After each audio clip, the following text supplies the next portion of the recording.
What's up, ladies and gentlemen? It's Brendan and I'm B-Man X45, and today we're coming at you with another video. I have a short but sweet little video for Star Wars Legion, showcasing some of the models I've built since I did my uploads for the different expansions that I got.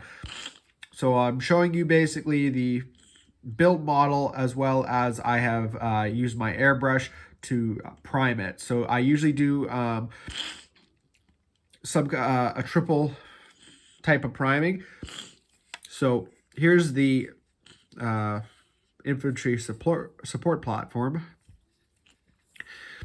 And what I did is, it's a lot darker underneath, is I coated everything in black first. And then I do what's called zenithal highlights in gray and white. So start with gray and cover most of the area, and then cover just the top with white. And the whole idea is that it's supposed to look like what it would look like if sunlight were to shine down on it. So this one got a little bit messy here, got a little bit too liquidy there. But other than that, turned out pretty good. And I have the pilots right here. They can get into there. You gotta kind of move stuff around, but they do get in there. Steering wheel in the way. And then once you're ready, once you've painted the ship and painted the pilots, you can get those in there, and you can get their little harnesses glued in there as well. So there's that. Interesting fact, they apparently supposed to give you two different option pilots. I think 327th pilot and the regular Scout Trooper pilots. I don't know if this was just mine or if it happened to a lot of people, but let me know. I had only Scout Troopers. They had two pairs of Scout Trooper pilots, no 327th Infantry pilots. So that might have just been another screw up on AMG/Asmodee's part, but that's par for the course with these guys. So that's the infantry support platform. Over here, we have the Flutter Craft. Now, I chose to glue the pilot in because I wanted to glue the whole thing together and prime it. I know you can prime things in pieces, but I chose to do that just like that. And I it might be a little difficult to paint him, but I mean, I think it's doable. There's a lot of open space there for you to be able to paint the Wookiee, so I was, okay with that. And being as a pilot, he's not going to have a, super amazing detail in some areas because you won't be able to see it anyways. But this is a really cool model. I really like this. And yeah, and in the background here, you can see, here, let's move the camera there. There's the two Wookiees right there. The bowcaster and the bomb Wookiee, and then the basket as well.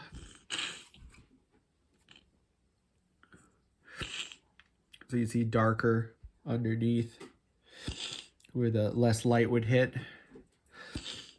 Airbrushing is really great because it gives you a lot of the detail, keeps a lot of the detail to the model.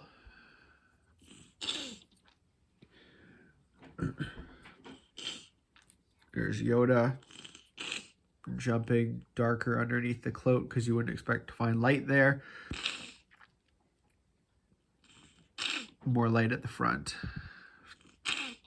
And probably when you paint him, you'll add a little bit of light to the side of the face where the lightsaber is if you're doing any type of highlighting. Kalani with his custom pose. This isn't one of the pose choices that they give you when you build him, but I always like how they always walk with both arms behind their back. So I thought I would, because both poses, one of them has one arm and the other one has the other arm behind the back. So I decided to do my own custom pose, which is pretty thematic to the character itself.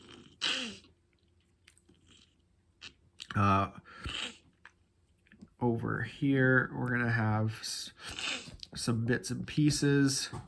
There's the weapons for the infantry support platform, as well as the different things for the spider droid.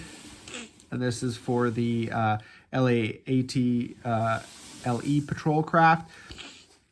So I taped off everything and painted these things because they're technically part of the, they're not part of the glass, they're part of the cover for the glass.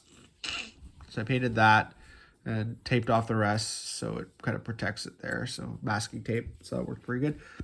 These are all the different weapons for the infantry support platform, and I'm probably going to magnetize them so I can just swap them out because I don't know if I'd get a second support platform, but because they don't really stay on by themselves.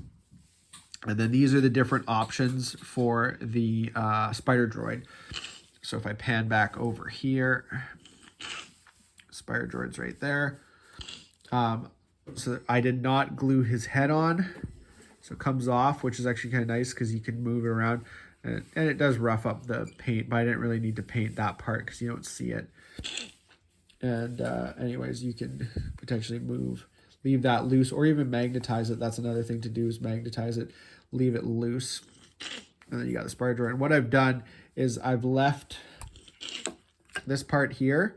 I didn't glue the top part to this part right around here, so I could basically take them out and swap out the different weapons in case I don't want to buy like a whole bunch of spider droids. I mean, I'll probably buy another one because it's probably like, but you know, that way you don't have to have one of each in order to get the weapon on there. Ta-da! The little bomb basket there for the bomber. See all the Wookiees, Magna Guards, they're pretty cool.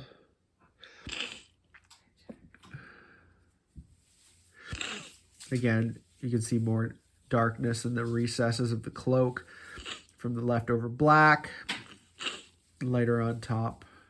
So yeah, that's my prime for all these guys.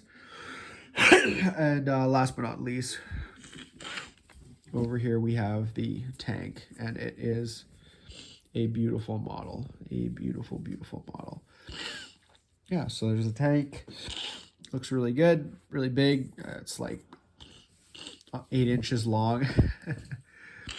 Last thing we have here is the bases. So that's the Flutter Craft base. So I planted it a little bit further forward than halfway, than centered.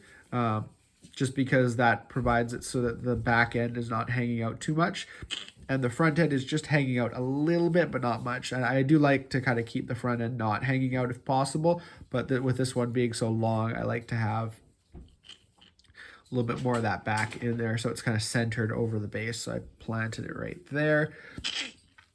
And I spray painted the bases as well, because then it's easier to put basing paste and paint the edges if you're not painting over the plastic. That is the LAATE, which I haven't built yet, but I've done one before. So, and it pretty much sits centered, and it looks good centered.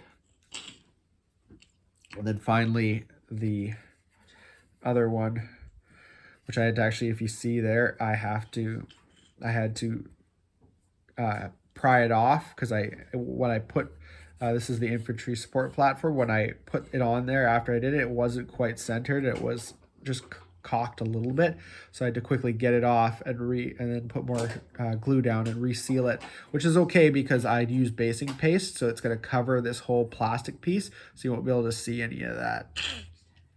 So yeah, and that's for that one. All in all, really happy with how everything turned out. And just got to get around to painting it, which is probably the next 10 years of my life.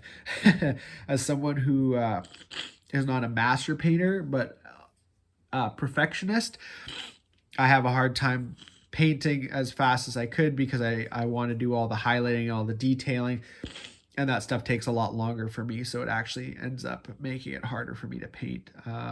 If you guys have any tips for this, I appreciate it. If you're like me and you find it really hard to get a lot painted, you know, maybe we can figure out ways to help each other. You know, leave comments down below and tell me what you think. Tell me what you guys think about the models. If you like the look of them, what do you think of my painting job? Appreciate your time. And that's all the time we have for this video.